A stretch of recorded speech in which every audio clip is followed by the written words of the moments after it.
आपल्याकडे उपवास हे शारीरिक आणि आध्यात्मिक शुद्धीसाठी केले जातात आणि तुम्ही तुमच्या शरीराच्या क्षमतेनुसार आणि श्रद्धेनुसार उपवास करू शकतात.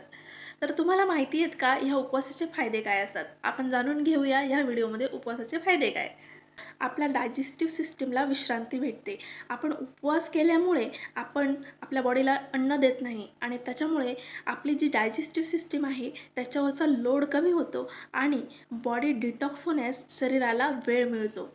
उपवासामुळे अन्न न घेतल्यामुळे आपल्या बॉडीमधले जे ऑर्गन असतात, जसं की यकृत झालं, मूत्रपिंड झालं, यासारखे जे अवयव आहेत ते अधिक चांगल्या प्रकारे काम करायला लागतात आणि त्यामुळे होतं काय, की आपल्या बॉडीमधली नको असलेली घाण शरीराबाहेर टाकली जाते. यालाच बॉडी डिटॉक्सिफिकेशन असं म्हटलं जातं. वजन कमी होणं.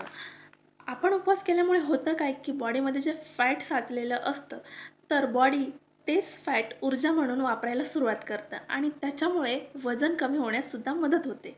इन्सुलिन सेन्सिटिव्हिटी वाढते. मग शुगर असो, BP असो, कोलेस्ट्रॉल असो, ह्या सगळ्या गोष्टी नियंत्रणात राहण्यास मदत होते.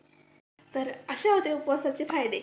तर कसा वाटला video? Like, comment, share and subscribe करायला विसरू नका. भेटूया पुढच्या व्हिडिओमध्ये. तोपर्यंत टेक केअर. Bye bye.